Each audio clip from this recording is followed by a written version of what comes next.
What is going on, everybody? It is Victory Tuesday now. Thank you for joining us for your Tuesday touchdown. The Bills hammered the Steelers 38-3 at home. It wasn't even close. It never was a game. Josh Allen had more passing yards in the first half than I think Robert Griffin had his entire career. So, either way, doesn't matter. I got my people in the building with us to talk about it. James Mallory, say what's up. What's up, everybody? Y'all know we back at it. Let's get it. Sara Larson. What's up? We'll be right back to talk about it. Thank you for joining us.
What is going on? As we said, the Bills hammered the Pittsburgh Steelers 38-3.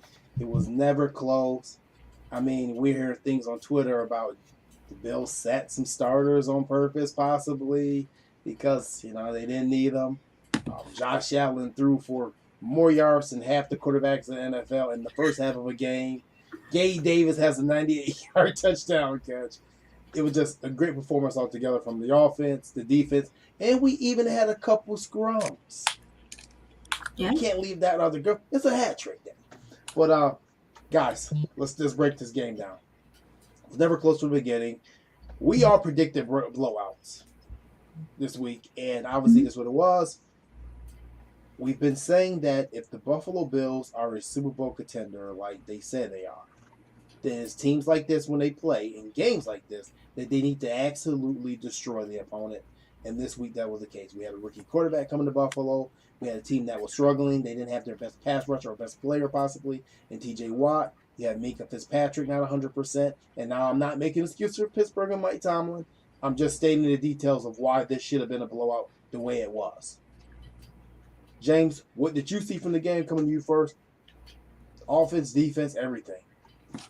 Man, I love the way they approached it. I mean, these dudes came out pedal to the metal ASAP.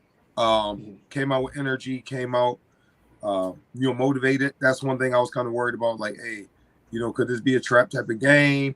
A situation where, they know this is a rookie quarterback, a team that's struggling. Will they come out like sputtering, right? We come out, it worried me. We came out, Taiwan Jones muffed that kick return, and we got right at it. And then after there, we was firing on all cylinders. So, man, them dudes was balling. And one thing I'm very excited about, too, is, our tackling. In the past, we have missed quite a few tackles. So, we've been a lot, more short tackling going on. And those defensive tackles, they playing out their mind, man. Yeah. Got Ed Oliver back this week. Yeah, I'm going to disagree just a little bit about how we came out. Granted, the 98-yard touchdown was ridiculous, but my concern, especially going into next week, is I don't feel like we're capitalizing enough on the mistakes. Same thing happened with the Ravens game. I believe it was the first Porter interception.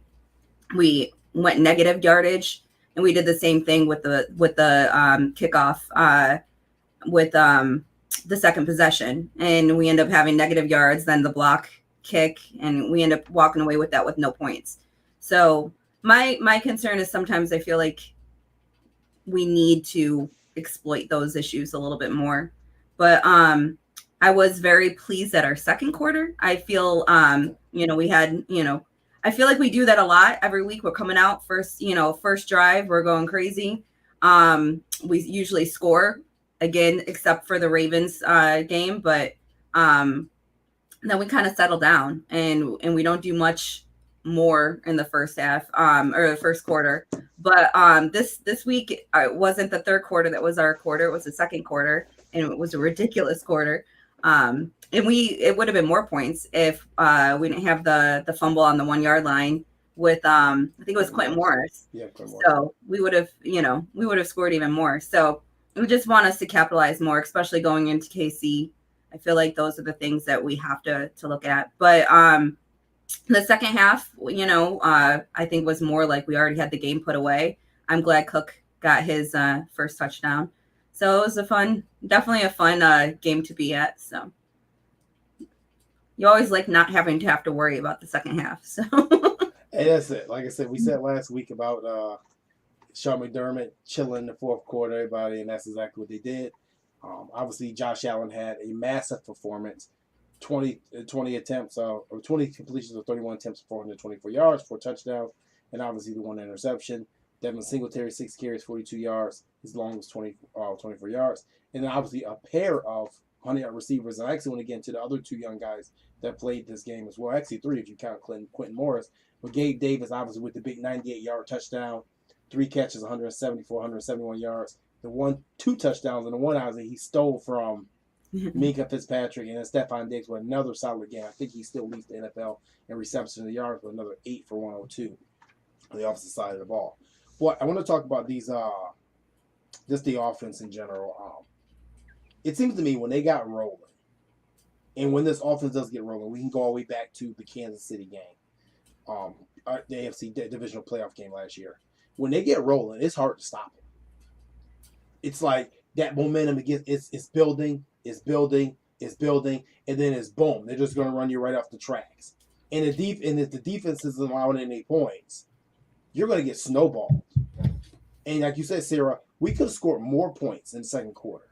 It's hard to imagine even having a quarter in an NFL where you're putting up 21 points. That is not the easiest thing to do. Some teams in this league don't put up 21 points in a game, let alone in a quarter. And like you said, back to your point, Sarah, it could have been more. It could have been more points of that. And don't get me wrong, the Pittsburgh Steelers, they're not a bottom-feeding team in the NFL. They're not particularly having a great season, but I wouldn't exactly pair them with the Houston Texans either. When you got Minka Fitzpatrick running around and you got Cam Hayward running around, you got to respect it because them dudes ain't no bums. You know what I mean? Them dudes, you're talking 2 of the best of their positions. And the Bills Swiss cheese that defense. Even though the defense is struggling. Then you got Devin Bush, and then Miles Jack. Yeah. You're not talking about no bums on that defense, man. Man, what they did was pretty impressive. And they made it look easy. Yeah. That's the biggest thing. It wasn't long drawn out drives. Like, okay, we're just gonna come, we're gonna score, and then we're gonna go sit back down. Oh, we're back up again. We're gonna score again. Then we're gonna come sit back down, and maybe the third time we score in a row, we have to sit back down. Now we'll drink some Gatorade because now we're maybe a little bit parched. You know what I mean? That's how this game went, and I'm glad because, like I said, I think that we need dominating performances like this, and it was good to see Gabe Davis healthy. Obviously, we know he's been hampered with that ankle injury the last couple of weeks. This is the first week that I thought I saw him running at, well, we didn't think, that 98-yard, he was running at full speed. When you have a dynamic, and it seems like this, right, with a healthy Gabe Davis and a healthy Stephon Diggs, I'm not sure what you call for coverage. Because this game, there was no Jamison Crowder. There was no Isaiah McKenzie. And you have 3 guys that step in.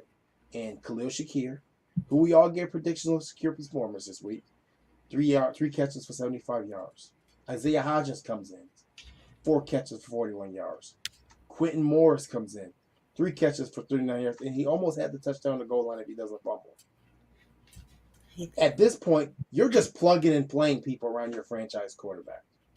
That's not a knock to those young receivers, but that's what you're doing. You're plugging and playing. That goes to the talent of Josh Allen, which brings us to our first topic. The fact that he's playing at an MVP level, and I would even say this performance is even higher than that. This is at an unreal level of play right now. Sarah, I'm going to come to you first about Josh Allen's play. Yeah, I mean, it's kind of crazy. He's leading everyone in yards right now, and he hasn't played 2 whole quarters. I have nothing like I could say right now. There's so many comments about whether it's him or Mahomes, and right now, I mean, Mahomes has, the Super Bowls and stuff, but if you're talking this season, right now, Josh Allen is playing better than any quarterback in the league. So, and I'm glad to see it. I'm excited to see it. We've been in such a drought for so long when it comes to quarterbacks. I am eating it alive. But I don't know if you guys watched there's been some comments about, that it's still Mahomes and everything else. I'm over all that. I think that if you're looking at every single game this season, Josh has outperformed everybody. So in my opinion, there's no one else that can be considered in the same conversation as MVP right now. I mean, and I'm going to rebuttal you with that. And I totally agree with everything you said. But how can and I know what people are going to say when they say Patrick Mahomes is over him. They're going to say because Mahomes has been to 2 Super Bowls, right? But we've for the last 10 years, we've compared Aaron Rodgers to Tom Brady every single season. And Aaron Rodgers hasn't sniffed the Super Bowl in almost a decade. So why is it that Josh Allen can't be over Patrick Mahomes at this point in time because he hasn't been to the Super Bowl? Right. I think when you talk overall, I think that's the problem is people say overall, Mahomes still gets that nod, just like Brady's going to get that nod over Rodgers, in my opinion. And I can't stand Brady, so it's hard for me to say that. But, this season, even last season, like when you talk about last season, I don't think Brady's numbers might have been better than Rodgers, but I thought Rodgers was the better quarterback, overall. But this season right now, as of, week 5, I think Allen is the MVP and outplaying all other quarterbacks, period. I agree. I don't debate. I'm not going to debate that at all. I don't think it is a debate. This guy had the second leading passer of week 5 was 359 yards. Josh Allen had 348 yards in the first half. And then sat the fourth quarter. What are we talking about here? It's like college. James, it's the closest thing I've been is Oklahoma playing, I don't know, Texas Abilene or something like that. Josh Allen is, like y'all said, that's why I'm quiet over here. Y'all right, man. Dude is playing out of his mind. He's a baller. Once again, JT, we've been talking about it for a while. I'm just happy they signed him to his contract. When they did, I'm kind of mad we didn't even sign him earlier because what was to discuss? Think about if we waited, right? And we would have tried to sign him now. Can you imagine what that number would be? That number would be ridiculous the way he's playing. He's the best quarterback in football. To me, I know I might make people feel uncomfortable. I said it before. I think he's the best quarterback in Bills history. No disrespect to Jim Kelly. He's the best quarterback in Bills history. And I just pray that he continues to, climb, keep going up. I mean, he's young.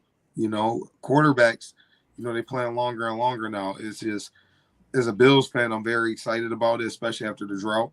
The best quarterbacks we had in the drought was Tyrod Taylor and Fitzpatrick. And what about Bledsoe? Bledsoe balled out. Bledsoe. He did. He was at the beginning of that drought. Bledsoe was he was a savage here. I ain't gonna lie. But once we got into the heart of the drought, so to say, Tyrod Taylor and Fitzpatrick, but Tyrod ended the drought. But I just look at him, man, and just like happy he's on our team. You know what I mean? Because he does so many different things. And one thing, he plays with heart and he plays with passion. It's not a lot of guys that play with heart and passion, unfortunately. But we got one of those. And I'm very, very excited that he's a Buffalo Bill, man. No, I go back to that point about the being the best quarterback in Bills history. Josh Allen doesn't need to win a Super Bowl in Buffalo to be considered the best quarterback in the history of this franchise.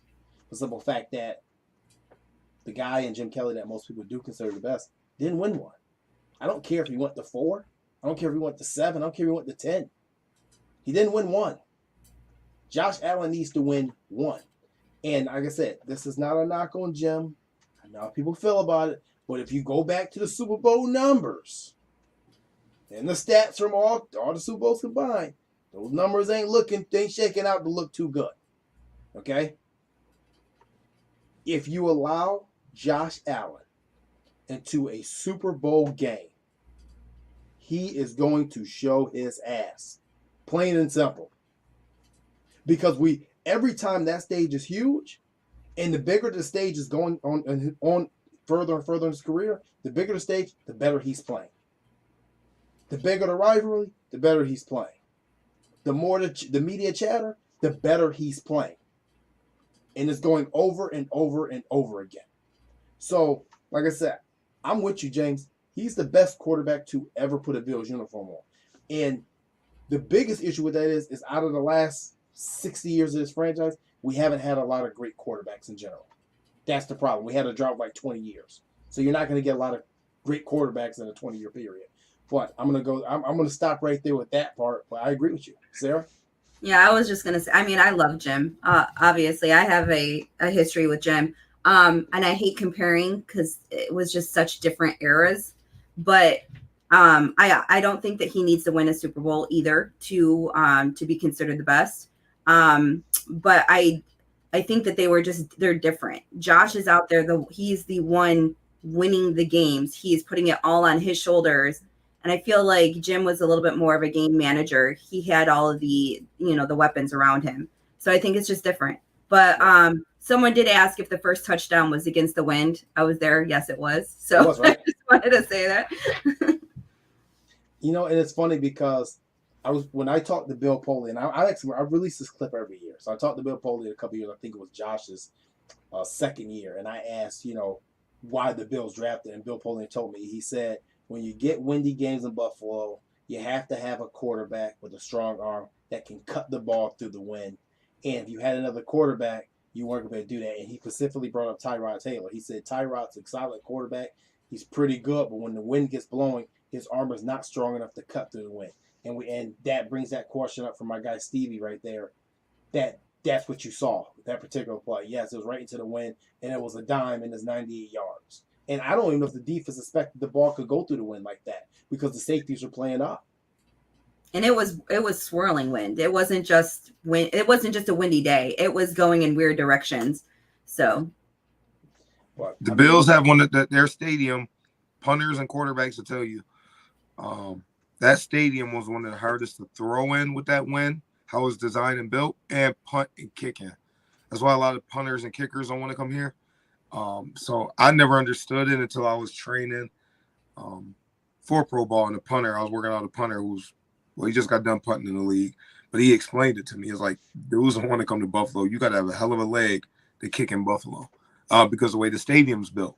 I'm a running back. I never thought about it that way, but you know what I mean? But obviously, if you're a punter, kicker, or quarterback, you look at it that way. But yeah, I mean, it's special for him to do that in that type of win. And also added to that, if you go back and look at what Steve Christie said a lot of times, it becomes like a learned trait to learn how to kick in the Bills Stadium when you're kicking from each direction. So that's something too. That's why the Bills keep a lot of kickers long term because you learn how to kick in that wind. It's gonna be interesting to see what the new stadium is too, because if they're gonna do the Tottenham, I don't think there's gonna be a lot of wind coming through there, so that'll help a guy like Tyler Bass, as Cindy says, Bass-O-Matic. Mm-hmm. So and Bass went into the wind with his I think it was a 47 or 48 yarder, and it goes to show because the Steelers missed too. So Boswell. Yeah. And it's funny that you said because Boswell's one of your most consistent kickers in the league. And he kicks in a stadium that has wind, and he missed it. I want to ask you this question, Sarah. Is it interesting to see Bass's maturation process here in Buffalo, and from his first year to now, of him learning how to kick in this one, because that was a major concern for him coming out of Georgia Southern. Yeah. Well, I think that he has matured. He's almost gotten a little swag to him too. He's confident enough when he goes out there, and you can tell that he's getting that flow. and he expects to make it. Like, he doesn't, like, I rewatched the game yesterday, and after he made the kick, he didn't look like he thought he was going to miss it, so in knowing that it was that windy. So I think that that's the confidence that we need. We need him to go out there because, we were definitely worried at one point a couple years ago. So I think that he's doing a great job. And, it's fun when you have someone come up from drafting them and see them do well. Bass, they need to extend him ASAP. That's all I got to say. You want anybody? James want anybody extended because he, more when you wait, man, it get more and more expensive. If it's really nothing to discuss, add that extension. Or if you want to extend them 4 years, extend them. Is really why wait? Right. No, I get it. I'd be out for extension. I think we're okay with Bass. Yeah, and I don't think it would cost nearly anything as a kicker. I mean, I don't think he's not going to get the money that the Atlanta kicker got or anything like that, So I don't think it'll affect us much. No, I think Bass is very heavy here kicking in Buffalo, and he doesn't have to be used 1,000 times a game. He's not relied upon as like a guy like what's the guy's name in New England? Nick Folk right now in New England is being utilized. Kicking them to wins. Although they didn't kick to win this week, but I want to ask you guys a question really quick. 3 years from now, who's the Bills' rival in the AFC East? Miami. You think Miami? Jets. You think the Jets? I still am not confident in Wilson yet. I'm not. I don't have it there. I think that right now, I think Miami's on that pace to be the rival. I think New England needs a complete overhaul to figure out what they're doing. I have no clue what they're doing, but personally, I feel like it's Miami. I feel like the Jets are in the right direction. I'm just not sold on Wilson. All right, why the Jets, James? Jets, because they're going to play defense. Robert Saleh is going to have that defense. And if you got a solid defense, you're always going to be competitive. You're always going to be somewhat of a threat. Even if Zach Wilson doesn't turn out to be what they expect him to be, they're always going to be a threat. And then now they have a running game with Breece Hall. That dude's been balling out. In Miami, if it don't work in 2 seasons, they're going to blow the whole thing up. It's going to get blown up. If they don't make progress within 2 seasons, they got to blow it up. So with the Jets, I mean, that defense Robert Saleh got, Breece Hall isn't going anywhere. I think they're going to be the rival. Not saying they're going to be better than us, but they're going to be the one that's going to push it. They're going to push the envelope. With Miami, it's just like a boom or bust for me. I don't see a foundation there where it's like, okay, 3 years from now, this core set of guys that they drafted, right, are going to be able to hold us down. They don't have that. They got guys that they signed the bigger contracts, and these dudes are, boom or bust type of dudes, So other than that, I don't really see a strong core. Not saying they're a bad team, but long term, when I look at what our rivals be, I think it's going to be the Jets. So I also have the Jets, and I was saying this the other day. The reason I have them because they're building in the trenches on both sides, and I love to see teams build in the trenches on both sides of the ball. Now, personally, I actually think Zach Wilson is actually headed to be the second best quarterback in the AFC East. But at the same time, this is another theory I have, right? And you guys know I always have these crazy ass theories. Let's just say Robert Saleh can't get the Jets up to speed fast enough, right? And in 4 years, they're close, but they're not close enough for them to retain him, and they fire. I'm looking at Sean Payton, and I'm looking at a team that's built on the defense and the offensive side of the ball with a quarterback with athleticism. And I'm like, please pray to God that this doesn't happen. But Sean Payton taking full control in New York with Zach Wilson, Breece Hall, Elijah Moore, Garrett Wilson, these guys, and I'm like, oh geez, don't let that happen. Just a random conspiracy that came to my head the other day because I'm always thinking 3 or 4 years down the line. But I say the Jets too. I think Miami's more of the rival right now for the next 2 years. But I just don't I'm kind of with you, James. I don't know what that team's gonna look like after and Miami's team that we've seen in the last 10 years. It seems like they're rebuilding every 2.5 years out later. Like they'll be close to making the playoffs, they'll make the playoffs. It was like, okay, Miami's going to take the step the next year. If it doesn't work, and then they just blow everything up, and it's like start overtime, which obviously is easy to start over Miami. You have no state income tax to get free agents. You have beautiful weather, as Sarah can talk about there, year round, really. So it's not hard to start over Miami. I have the Jets on it. Oh, interesting. We'll see. Well, Zach Wilson may be a second best quarterback right now in the division. Well, the Dolphins don't even have one right now. They got all their quarterbacks in the concussion protocol. I mean, right now, I think you can say he is. Money. I don't think Tua is a bad quarterback, so I think that he gets the bad rap. I think that Tua's right now. Let me actually backtrack. I actually think Mac Jones I think they're kind of almost tied. I think that they both have their strengths. Do I think that they're at any level compared to Josh? Not at all. So it's like Josh way up here, and then you have them too. And then I have Zach Wilson down here. I don't have the, that same feeling. Now, I do think Breece Hall is an awesome running back, and he was actually no offense to James Cook, but he was who I wanted at running back. So, it's one of those things. Now, I do think Miami, like you were saying, they spent a lot of money this year. So if they don't, find results, they probably will dismantle again in a couple of years. And I believe they lost a draft pick next year as well. So, you never know. It could all blow up. They're gonna 2024, if they don't go far, they're gonna blow on the whole thing up. Again, for like the third time in 6 years. But hey, you know what, Sarah? I was on that Breece Hall train right with you. I was right with you. So you weren't the only one on it. I totally agree with you. I thought Breece Hall was going to be that pick at the end of the first round. Yeah. Happy with Kaiir Elam, which actually I'm glad you said that, because that brings us right back into our next topic, which would be our report card for rookie Kaiir Elam. Now, obviously, we know going into this game, Elam was only targeted, I believe he's targeted 4 times in the 2 games. Didn't really allow much of nothing. And then we get to this Pittsburgh game, which we knew on the other side of the field, those receivers are no slouches. You got George Pickens, who I'm like, oh my God, this dude is amazing right now. Chase Claypool, who's kind of phasing out the office, but he's still Chase Claypool. And an absolute bona fide stud. And Deontay Johnson, actually a former college teammate of your brother. Was he a former teammate of your brother Terrell at Toledo? Yep, he was a Terrell at Toledo.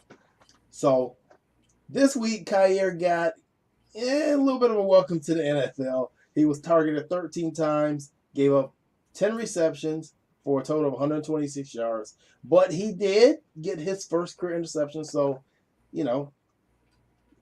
claps to you, Kaiir. That is, we're glad that you got that. So let's give a man his round of applause. He got first career interception for Kaiir Elam. So, but other than that, it was a pretty rough game for the rookie. James, you've said it earlier this year. You said it all summer. Don't worry about it. The kid got to get his licks in. He got to get his reps. He's not Sauce Gardner yet, right? Man, he good. You need that. I mean, if you realize what's happening is, I mean, that team was in desperate mode where they was almost forcing the ball to people, right? And they were winning. They were winning. They were beating them. But it would have worried me if we went into week 12, 13, 14, and he hasn't been tested yet. He's been tested. He's going to bounce back strong. I want to know where he is here. We know where he is physically. That he's gifted, one of the best. But let's see where he at here. Now we really gonna see what he about mentally, because the cornerback is more here than physical. Because if you got a cornerback who can't flush bad performances or a bad play, you got a problem. Because those guys got to have a short memory. They got to be strong mentally and be able to bounce back. His father and his uncle play in the league. I have zero doubts about this kid's ability to bounce back and what he's going to do. I think we got a baller, period. He good money. Sarah, you brought up an interesting point pre-show about Tre'Davious White. So I just want you to kind of bring up what you were saying before about that, and then, just give your take on Kaiir Elam's play so far. Yeah. Well, I had said that, Trey went through the same thing. People weren't targeting him, and then all of a sudden they targeted him and he got exploited for a few games, but it was what needed to happen. And it came out stronger for it. And now he's, considered one of the best cornerbacks in the league. And I think it's going to be the same thing with Elam. I think he's going to get exploited again this week. I think they're going to go after him to see if he has any of that, those mental, that hangover from last week. But I do appreciate that, after the game, everyone was congratulating him about his first interception. And he was like, I had a terrible game. He literally said, what are you guys doing? My only thing with especially rewatching it, but even during the game, I tweeted out that he needed to get his head around. There had been 3 or 4 catches that were made because he didn't look back. I was like, he's either going to get a penalty or they're gonna have a completion on him, and it just kept on happening. The one time he turned his head around, he freaking got the interception, and I actually joked. I was like, he listened to me, thank God. But I think that's his biggest thing is that he's got to get his head around and look to where to see where if the ball's coming towards him. Because that was the problem, I think, Sunday, is he wasn't doing that. But, I'm kind of glad that he got excuse my language, but his ass beat on such a lopsided win. So, it didn't matter. So now he can, suck it up. He can, go into next week because we're going to need him against KC. So he has to get out of his head. No, exactly right. Like I said, the reps. He has to get the reps. Like I said, if we thought that Kaiir Elam was going to come into the NFL and be a complete shutdown corner, day one, allow nothing, then he wouldn't. I mean, and that's it's no disrespect. First round pick is a first round pick, but he would have been taken in the first 10 picks of this NFL draft. Guys like that just don't fall off trees, right? You get tested over and over again till they realize, hey, I'm going to stop testing him because this is not a good idea. Either I'm getting incompletions or I'm causing turnovers. And he has to get to that point. But like you said, James, NFL bloodline, a very strong NFL bloodline, he's going to be fine. And I think that actually getting your first interception, even though he gave a lot of receptions, I think mentally he's going to come off a high. I just got my first NFL interception. How can I build it? Now he's tasted, like you say, a little blood in the water. How can I get more now? So that's kind of the way I look at it. So for report card for him, obviously for this game, I'm going to give him a C.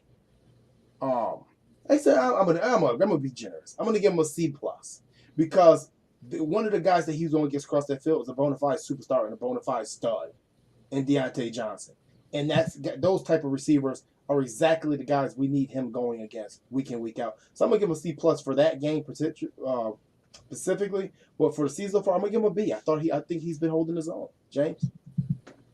Yeah, I'm good with a C for last game. To be honest with you, I haven't really dissected performance by Shaw 22 and really looked at it, so I really can't give a accurate report card on last game because some of it could be fool's gold. To be honest with you, because I know from watching film, you may look at the TV and say this person had a bad game. In actuality, it wasn't that, but that's another story. But on the season, I'm gonna give him a B plus. Think about this, y'all. If we sat here in July, right, and we said, "Hey, we are going to be starting 2 rookie corners," we're going to lean on. Let's backtrack. The day before Thanksgiving last year, if we say 2022 season, we're going to start our first 4 games next year with no Trey White. Dane Jackson's going to miss a game or 2 for injury, and we're going to start 2 rookies. One is a 6th-round rookie, and one is we're going to draft late in the 1st round. And then, on top of that, both our safeties won't be healthy. We would have been like, yeah, we would be lucky to be 2-2 coming out of that, right? If we just spitballing that. And these dudes are balled.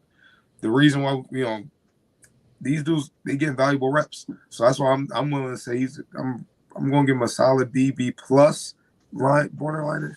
He's playing well. I think for the season, I think he's done really well. I think he had 9 targets with only like two or 3 receptions actually caught going into the game. So for the season, B plus A minus, whatever. I don't mind whatever that is. But for this game, it's fool's gold because I rewatched. Like I said, a lot of that stat line that those 10 receptions, the 120 whatever yards, 26 yards, what it was, that was mostly in the second half.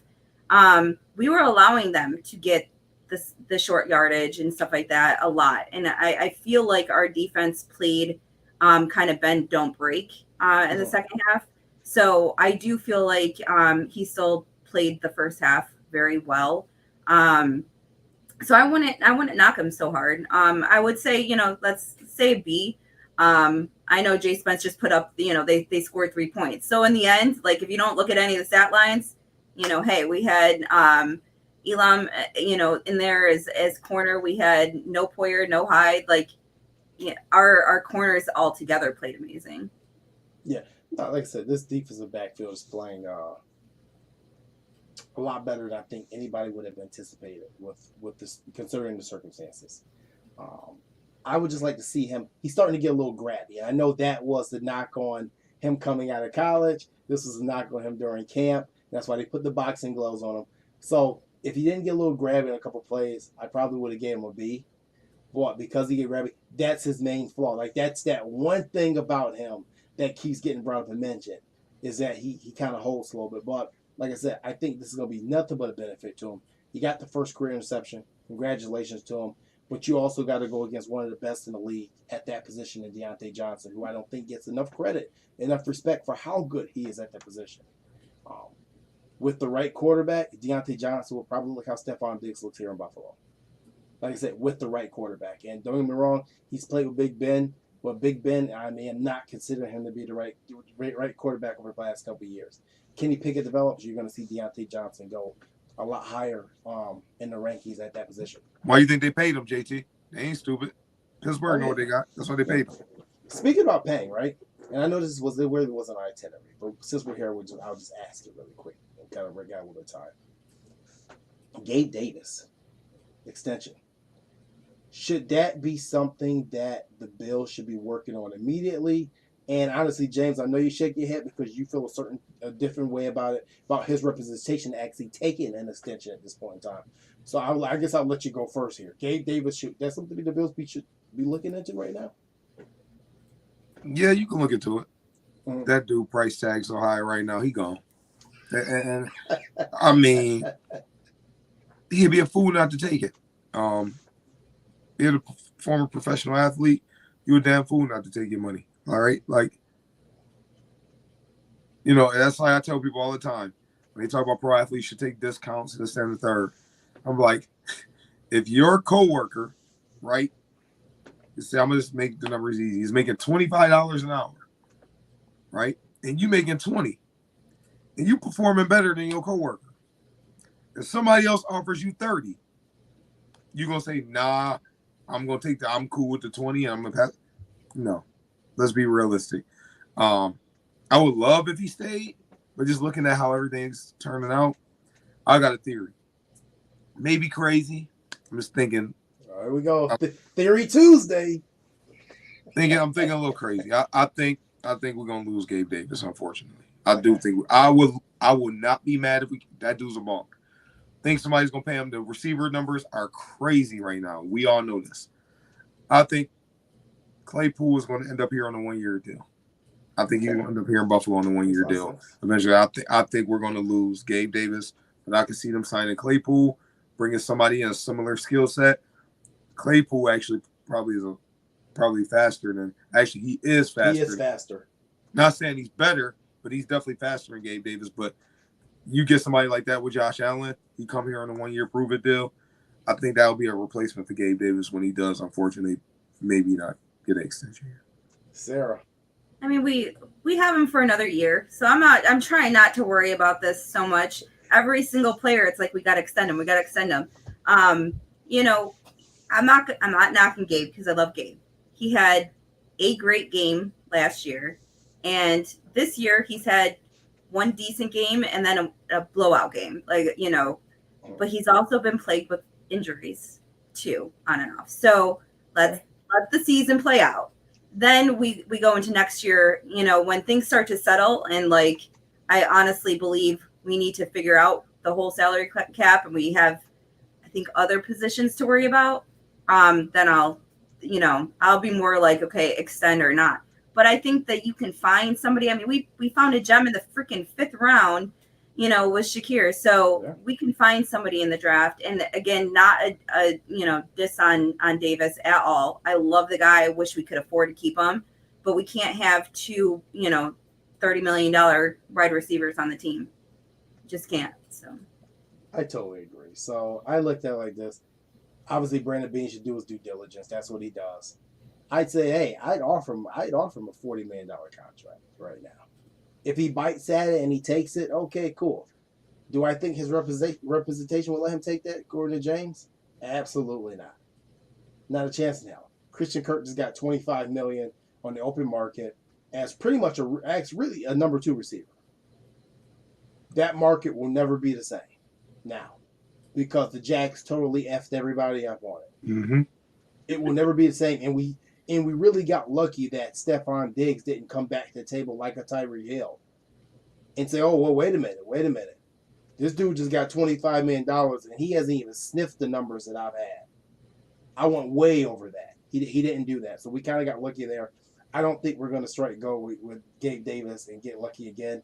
I think this becomes a Green Bay Packer Aaron Rodgers situation where you had Jordy Nelson there for years. You kept your number 1, and you kept rotating your number 2 receiver over and over. This guy get a big deal this place. This guy get a big deal. When you have a $40 million quarterback, that's what you have to do. You're not to mention we have Vaughn's contract as well. So, we got to pick and choose. And obviously, Gabe is not someone that I feel like it's urgent enough to extend. I'd rather be extending the guys on defense before. So, and I think the Bills are going to do that too. But we've seen that the defensive line is where a lot of that money's going to go, and that's invested. Every year we have the highest paid defensive line in the NFL. I don't think that trend's going to change. Although, like I said, that's going to bring us our next topic pretty soon here about Christian McCaffrey and about money allocation. The Bills don't really change their money allocation too much. Those positions they priority in the defensive backfield, the defensive line, obviously at the quarterback position, and then the offensive line.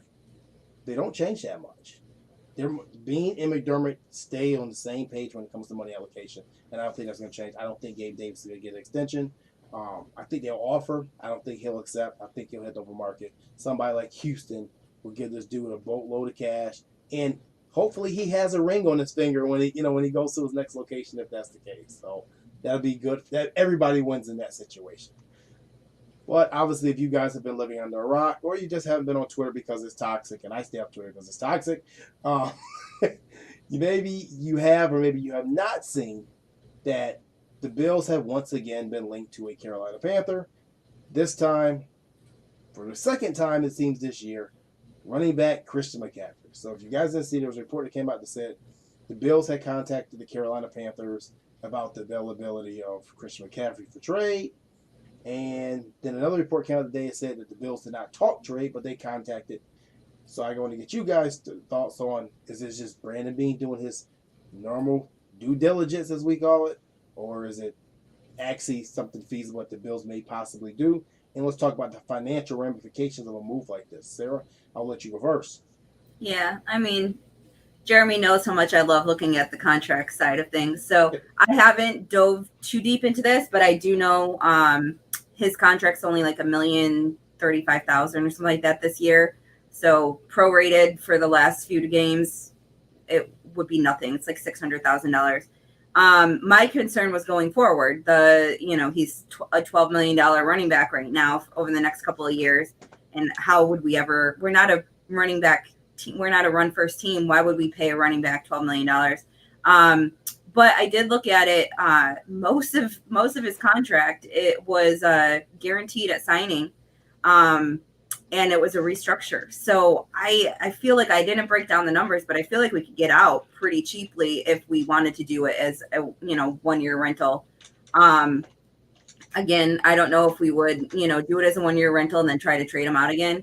But I would like to have a chance to actually look at his contract a little bit more. But I say if we can get it done, I just don't like the numbers moving forward. I really don't. But if we could get it done and we know that we're only going to keep him, for the remainder of this year, then, Super Bowl or bust. I like that thought. But, we'll see. It could be smoke and mirrors and stuff. But the question is what they would want. And I think I got laughed at earlier. I said, I don't care what they want. What I'm willing to give is Moss a third and our extra fifth. And I joked with you before we went live that's, kind of what I'd be willing to give. I don't want to give up Cook. I think Singletary, we're not going to re-up him. I feel like we probably won't re-up him because we're not going to pay him either. So if, Singletary was the other option, I'd do that too. Yeah. James, this is your position, man. Christian McCaffrey in the Bills uniform. I mean, can you see it? I feel like we had this conversation before, and here we are again. I like his skill set, but I'm gonna say he called to do his due diligence, and that's it. No, nothing further. Reason being, you draft James Cook for a reason. You got him for 3 more seasons on a very cheap deal.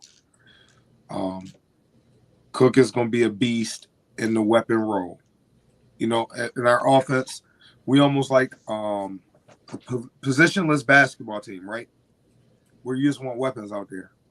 And I think our team is that at times, where you just want weapons on the field, and Josh can just distribute to those weapons. I wouldn't be a fan for signing him when we just drafted Cook, where I think Cook is going to be a really good player. Like I said, I love his Christian McCaffrey skill set. We're going to trade for a running back for me, and we're going to just say, hypothetically speaking, we used to trade Moss with it. For me, I'm going to get Kareem Hunt. Nothing else to talk about. I'm going to get Kareem Hunt. And if you're not going to if you're not going to bring Singletary back, pay Kareem Hunt. You could pay Kareem Hunt and then have that dude can run in between the tackles, catch out the backfield, and he ain't got no punk in his blood, right? Okay. He's your number one, and then you can use James Cook in the role you really want to use him in, as that weapon role, third down back, get him the ball. That's what would make the most sense for me. If you're not going to bring back Singletary. I love Singletary. Very underrated to me, but if you're not going to bring him back, if you are going to trade for running back, you got to go get Kareem Hunt. That makes a whole lot of sense. Almost too much sense, James. That's something I think about.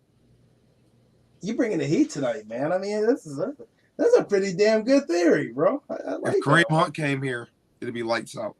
And he could play every down, really. And like I said, James Cook is the spell. Okay, I like and that. Then they remember they used to like to keep 2 backs up. That's what now if you brought him in, you could keep 2 backs up with him and Cook. I like that theory. So on the McCaffrey side, I don't see it. I literally don't see it. I don't see it. Like, I'm with you, Sarah. I don't see it fitting as a Utah standpoint, because if it was a rental player, I'm with you, right? Now, Kareem Hunt seems more in the rental age to me, right? With James giving that theory right there, that idea.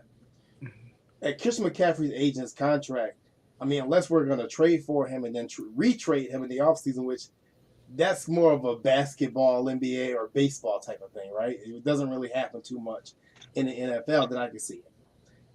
But with the fact that we don't really use our running backs are getting maybe 9 carries in the game at best, a couple receptions. That's too high of a price to trade a cheap player and then some draft picks for a 1-year rental. And $12 million, I think, is too much money moving forward. Because, like I said, Ed Oliver, Tremaine Edmonds, you can throw Gabe Davis's name back in that hat again if you want to talk about it, really want to. Possibly Jordan Poyer. These are all contracts that are coming up that we're going to have to decide on. And we can't have $12 million tied up in a position that, hell, we barely use. Yeah. We've been I was going to say that's my issue with Hunt, is that I believe his contract's up this year. It is. Okay. So where are we going to afford to pay him? He started the season talking about wanting more money, and he went into the season complaining that he wanted more money. Well, the So thing is, you got to pay somebody. I mean, we can't. I mean, if at the running back position, because obviously Moss isn't getting it done. We know this. Singletary's done, so that leaves you with just Cook. So we're gonna have to bring. So it's going to be somebody. That's why I'm kind of just throwing that out there. It's not a bad idea. Like I said, I'm not against the Kareem Hunt. Like I said, obviously, I'm with Sarah with how much he's going to ask, but once again, I go back to it. That seems like more of the rental age. Kareem Hunt probably has about 2-3 more years left, really, on the tread on those tires. isn't he like 28 years old ish? Yeah. So when you look at it, like, but you got to realize he did sit out a year too. Yeah. Okay. And then he's not getting a ton of carries. So yeah, he splits. Yeah, so you looking at, it's kind of different than a guy who's been a bell cow. So I mean, if you bring him in, just say we say, all right, we'll give you 2 years, $14 million. He's not turning that down to come to the Bills somewhere. He's not going to turn that down. I'm just throwing that number out there. I could do. I mean, Sarah, you're a numbers gal. 2 years, $14 million. That doesn't sound too bad to me personally. Not $7 million. It's just fitting it in with everything else. We've been used to paying. I think Singletary only makes like 3. Like it's just fitting it in when we want to fit in everybody else. So if they let Singletary go, obviously I talked to you about this prior. I'm concerned with Cook being an every down back. He's never been that, and a lot of people think that Cook might be taking his place when Singletary leaves. I actually think that they might just go back to to drafting somebody and take the cheap route again, because again we are a pass first team, and I don't see us throwing all that money into a running back. It's going to be very interesting, and this is why I think just this conversation alone that we're having, I think we can all agree that $12 million, allocating $12 million to this position that we rarely use, is just kind of a stupid investment. When you have other needs, we got to talk about the guard position, because Roger Saffold was only on a 1-year deal next year. You know what I mean? Ed Oliver, like I said, once again, the names: Poyer, Oliver, Edmonds. Micah Hyde may not play another game in the Bills uniform, so that may be something you have to look into. There's definitely other needs, and as sexy as the trade would be of grabbing Christian McCaffrey, if he was on a 1-year deal remaining, I could be like, okay, I can see this. This makes sense. We're going all in, baby. Let's go do it. It's cool. Sign Odell as well, and let's just get the job done. Boy, it's not. Like you said, there's a lot of money remaining, even though it's not guaranteed. Yeah, okay. Even though it's not guaranteed, I don't see the Bills trading a player plus possibly 2 draft picks, because I do like your trade, Sarah, of possibly Moss in the 3rd and a 5th for him. Personally, I have Singletary in a 3rd, but we're giving a 3rd round pick and a back like Singletary up for this guy.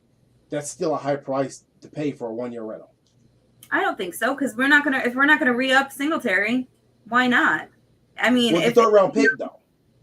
Huh? So what are you doing with if we did this? What are you doing with McCaffrey after this season?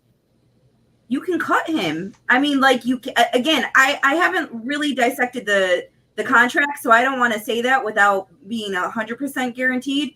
When you look at the guaranteed money that he received at signing and then the restructure, I think we have the out if we wanted it. Now the Panthers is the problem. I think they would stand to lose like $20-something million, $25 million in dead cap. I don't know if they'd be willing to do that for, Moss a 3rd and a 5th. I don't know, but they're blowing up everything potentially. So there's a potential that moving forward, are they going to build the team around CMC, who's getting older, or are they going to try to get themselves a quarterback and build around a quarterback and start fresh? I guess my thing is this, right? So I get it that we can cut him after the season, but then this what comes to my mind. Say we cut Christian McCaffrey, we get him, we get a Super Bowl ring, and it's okay, cool, we cut him, right? Now he goes. I think we would trade him, but I would hope so. But I'm just gonna go cut for us. Say we just cut him because now we need the money, and we can't find a trade partner because now we won the Super Bowl, and GMs are less willing to trade with us now or completely lowballing us because they know we're cash strapped, right? Now we end up cutting them. Now he can go to Miami. Now he can go to New England. Now he could possibly sign with the Jets in our division.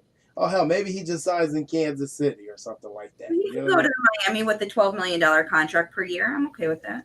Well, I mean, I'm just saying, you know, we're allowing a division rival to get their hands on a guy who's the ultimate weapon in football. So and then on the flip side of it, I think it's just due diligence, right? Obviously, this is a Bills show, but it would be, unless the Carolina Panthers owner, and he might be, there's a lot of them, is a complete moron to trade and trade all your young assets when you know you have to find a coaching candidate this offseason. Well, that's done. You would have to be some type of special stupid to trade all the assets that would make your job attractive to the best coaches. Now, I'm not going to say this guy David Tepper is the smartest guy in the world because he just gave a guy $72 million who didn't coach not one down the NFL and then win not one national championship in college football. Well, remember Dan Morgan's over there. Remember relationships, right? Right. So Dan Morgan was here and he went back there, right? So let's remember relationships. That matters. And I think me personally, I think Ken Dorsey's going there. I think they're gonna hire Ken Dorsey. I've been saying that too. Yeah. I think once they made this move, you don't make this move this early. They let Wilkes coach out the rest of it. You don't make this move if you don't have an idea what you're doing. They know what they want to do. They're gonna let all the rest of these players audition. Ken Dorsey gonna be there. Ain't no secret. And that's the main job I have for Dorsey. I said in our chat a couple weeks ago, that's the main job I see Dorsey taking. But if I'm Ken Dorsey, there's not a shot in hell I'm taking this job without Christian McCaffrey and DJ Moore. I don't give a damn how many draft picks you give me.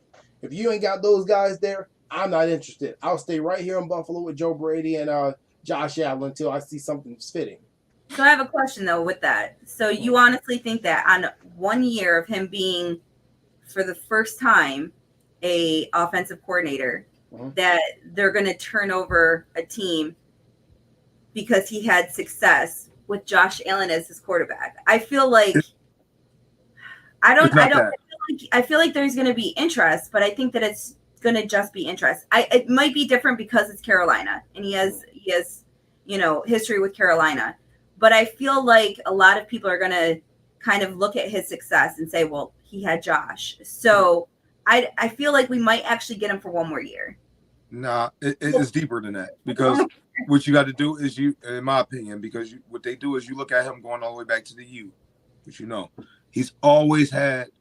The number one thing about him is he's a strong leader, right? Then you go back to when he was the quarterback coach. If y'all remember, before we hired Dennison, I believe it was, he was supposed to be the OC here, but they wanted to go with a veteran. So he's highly thought of around the league. He's had multiple opportunities to leave, but he's strategic about how he's moving. Mm-hmm. And then once again, when you know a guy like Dan Morgan, who also went to the U, there's a relationship that goes there far beyond, oh, you only been an OC for this long, right? So when you look at that and you dissect it, and he understands what he has in Ken Dorsey, how long he's been an OC becomes irrelevant. His leadership qualities, to being a head coach, you calling plays mean nothing. It's your leadership quality and how you can lead these grown men is what's going to get you this job. You calling plays, that's really, really pumped up by the media a lot. Your ability to lead grown men is what's going to get you that job, not your play calling ability. Look at Nathaniel Hackett. He's awful because he's not a great leader. Yes. It's because he's not a great leader of men.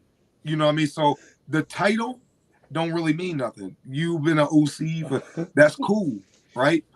If that's the case, Wade Phillips, man, he would have been still be the head coach. All that is fine and dandy, but it's the ability to lead grown men.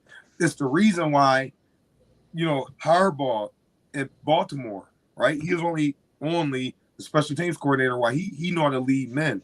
Look at Mike Tomlin. He knows how to lead men. So that's why those guys are successful in those roles. There's a bunch of other people I can name, but I think people are dissecting and looking at it more. And I even said it before he even got our OC job. I said he's going 2 years ago. So he's going to be the OC here. He's going to be here for 1 year. He's going to get a head coaching job. Why? Everything's strategic. So when it comes to Ken Dorsey, for me, and possibly in this Panther job, I just look at coaching trends. Everything's a trend, right? So when Nick Saban came to the NFL, right, that's when this whole trend was, we're going to hire the hottest college coach after Jimmy Johnson came to NFL and did this thing. And they're going to win for us. And after they found out that Jimmy Johnson was special and this crap that this guy you just brought from leading 18-year-old kids cannot deal with grown men, that trend died off quickly. And then somehow David Tepper brought it back with Matt Rule, and now this guy got through like 24 games, whatever the hell he got through, 40 games. Wonder why? Maybe he's a stupid special type of moron. But either way, just going back to it, I look at trends. Sean McVay, Zach Taylor, trying to think of another one here who was a young OC. Even Brandon State. Yeah, LaFleur. So when you look at those three, it seems like it's a trend that, hey, for one, I want to get a younger coach. I don't want to get one of these old dinosaur coaches who wants to take, a mobile quarterback and I'm going to make him to a pocket passer. I don't want those guys because those guys don't know how to first of all, they don't know how to relate to this young ass, crazy ass kids, and they don't get along with people. I want the young guy who maybe could hit the Dougie, a Cliff Kingsbury, right? I want that type of guy who's going to dance and practice with my guys, can relate to them. Because I think one of the things that we don't talk about in this day and age of coaching is being able to relate to the players.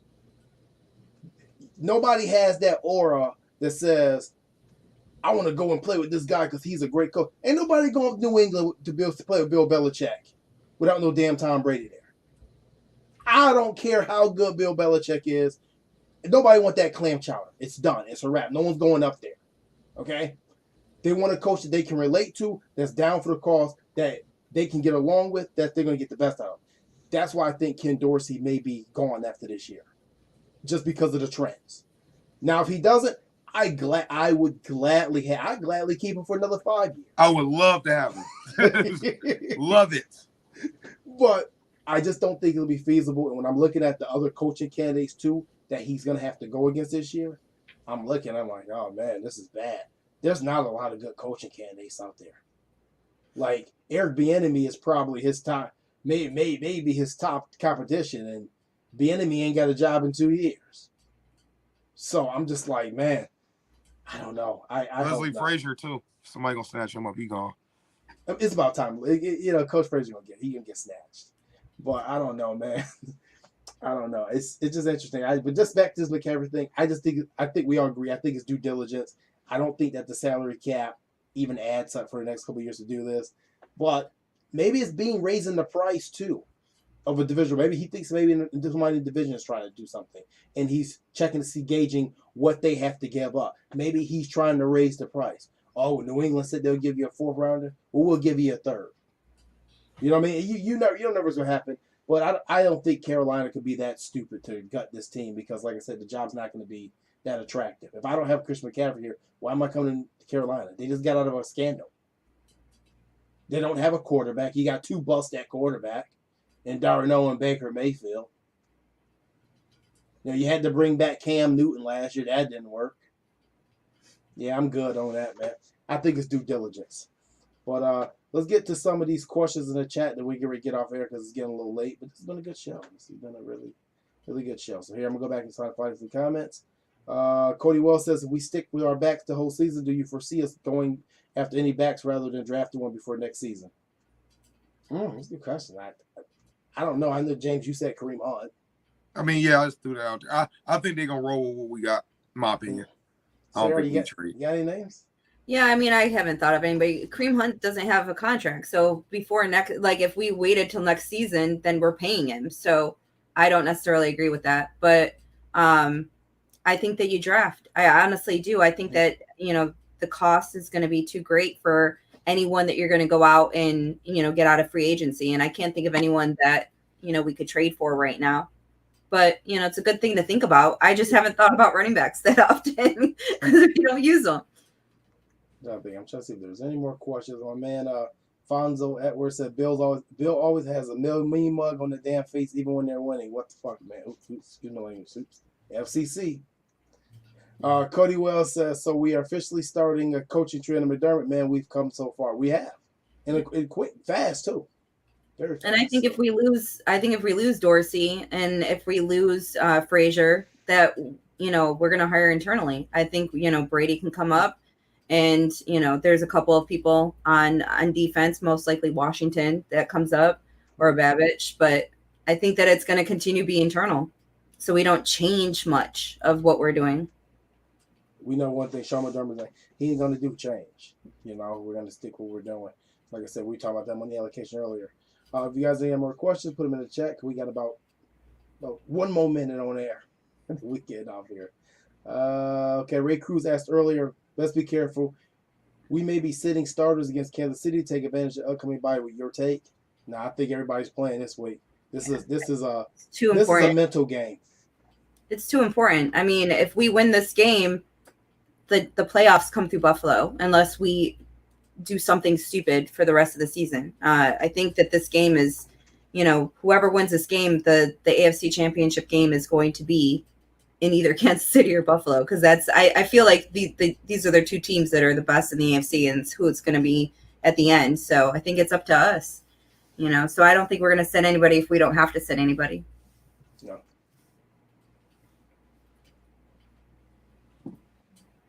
Come on with the questions, y'all. That is the question. I thought we was going to the next one. Usually I thought Sarah. Oh, okay. I thought you was Sarah took it. Okay. So James is ditto I don't with think Sarah. I think she answered it perfectly. Okay. I mean, I have nothing else to say. Come on, some more. Sarah, you killed it. I don't get nothing. Do you guys actually think that they set some guys that could have played versus Pittsburgh and they set them to get a rest because they knew they could beat them easily? I do. I think that I don't think that they thought they could beat him easily, but I do think that they sat people. I wish they would have sat Phillips because now he's injured again, so he'll be out for a while now with his hamstring. But yeah, I think some of them dudes, they like, listen, let's be a little extra cautious with you, this the game to do it, So I think definitely it's some people they're a little extra cautious with. Before I go, shout out to DeMar Hamlin too on his strong play the last couple of weeks for sure. Shout out to DeMar, man, playing his ass off. Isaiah McKenzie coming back, second time asking. You know what? I would love to give you an answer, but after this whole Tua concussion protocol thing, man, I don't have an answer for you. I don't know what the rules are now. Well, I mean, I was just gonna say, he's been dancing and having a good time and everything else. He's had the red non-contact jersey on and everything, but I love McKenzie. But if it's gonna mean not seeing Shakir out there, I'd rather see Shakir out there right now. I feel like it's a positive thing. My only concern is our freaking return game. So, and it's kind of scary when you feel like McKenzie's the best return man you have on the team. So, Jay, you think he'll come back? I think he'll come back this week. I don't know. Yeah, you got me thinking with that Miami thing. It's a little tricky. I would say yeah. I would say all right now. I'm gonna say yes. If I had to bet, I'm betting he's gonna play this week. Yeah. Sure. What's up with Tremaine Edmonds? I think he had like a little hamstring tweak. I think he was one of those players that probably could have played. They sat him out. Listen, we can win this game without you. Get fully healthy. We need you in Kansas City. I think Tremaine Edmonds definitely plays next game. Yeah, everybody good with that? Yeah. I mean, we won't really know much until we start seeing the injury report tomorrow when practice starts. Cindy says, I'll get to your question, Ray, and that'll be the last question after the Ray Cruz question. Next will be last. Trey back after the bye week. I think he's back Green Bay week. I don't know. I don't know if he plays. And I mean, I feel like as long as we would have to hear like that he's coming off of PUP now, so that he has a couple weeks to get back in. But if he does play for Green Bay that week, I don't feel like he does full reps. I think that rotation keep him back, and yeah. That's what Mud Dog said in our chat today too. Thinks rotation for Green Bay possibly. Yeah, they'll probably do the Marcus Peters thing like they did. Baltimore did Marcus Peters the first few weeks, kind of had him on the pitch count, and then when he was ready, kind of let him roll. But yeah, I mean, what I think is he'll probably start practicing during the bye week, and then go from there. I'm thinking something like that. Just my opinion. Sean McDermott said multiple times the word ramp up, which means that the first week he practiced, until he gets past the ramp-up test, he's not going to play. So, I mean, I think that's pretty obvious, and that's been stated. Ray Cruz, last question tonight. Is the tight end position is a concern? Actually, I'll answer this first, and I'll let you guys go. I think the tight end position is actually very strong with the strong play of Quentin Morris. I think that position is the strongest I've seen it in years in Buffalo. Yeah, hell, probably since Jay Reamer's spot. That position is very strong with Dawson Knox and Quentin Morris. I agree. I don't think it's a concern at all. I think it's a strength because the way Morris is playing, I like it. Once Dawson Knox gets back, obviously, I think, that's one of them things like, hey, take it a little easy this week. I think he is one of those guys. But, I don't think it's a concern for the tight end position. Yeah, I love Morris, and I was one of the people really hyping him up over the summer, trying to get him to stay on the team. So I'm happy that I didn't miss Knox, and I know that's terrible to say, but he came out and made a couple of great catches, like unbelievable catches that were pretty impressive for a tight end. And those are the ones that we're used to Knox making. I mean, he did have the fumble, but that whole play I didn't like that play to begin with, but I think we're good at tight end. I think the only thing that we need to worry about is injuries. Yeah. Mm-hmm. I'll tell you the truth, I think we're good at tight end for the foreseeable future with Quentin Morris's involvement. That's pretty good. And here I was angry about O.J. Howard. I guess that guy Brandon Bean up there in Buffalo knows how to do his job, huh? No, guys, great show. We should be back. Actually, I will not be back Tuesday. Actually, I got to work late Tuesday, so I'll let you guys know what the schedule is. Sarah, you're flying out to the game this week, right? Yeah, I leave Friday, come back Monday. Okay, quick business trip. Hopefully, we come back with those big dubs, and Casey barbecue out there and get a W while you're out there, So, other than that, great show. Any final thoughts, Sarah? Can I start with you first? I mean, I think that it's going to be more one-sided than most people think. My prediction is 38-28. Yep. So I think that we're going to go in there and I think we're going to show who's the better team. James, I think the Bills going to come ball. I'm excited about it. 41-21. Well, damn. Yeah. I love it. Are you loving that one? I love it. You get into existence. Yeah, Jay's going big KC barbecue. All right, I like it. I'm gonna go 35-17. I think it's gonna be lopsided. No Tyreek Hill, no problem. I've been saying this since the summer. You take Tyreek Hill off that team, and I think they're a good football team, but they're not a great football team. And I think we've seen that through the first couple of weeks. They've snuck a couple wins out in that 4-1 record. I think the Bills go in there and beat the hell out of them. And I'll be glad to watch it. And to be honest with you, I think this is the only time we played them this year. Book that one. Wow. Book that one. They're going to lose to somebody else. We're going to be playing somebody else in the AFC Championship game. It won't be the Chiefs. Chiefs not going to make it back to us. No Tyreek Hill, no problem. But other than that, guys, thank you for tuning in as always. Great show. Thank my guest, NFL pedigree James Mallory. Sarah, we got to get you a nickname. You got a nickname? I'll have to think about that one. Hey, next week, everybody, we got to think of a nickname for Sarah. Bring your suggestions. We got to see what best one gets an IOU for absolutely nothing but a pat on the back and possibly a one of these rounds of applause. So next week we will compete for one of those for a nickname for Sarah. So, well, that guys, a great show. We'll catch you later. Next time, as always, go Bills. Go Bills.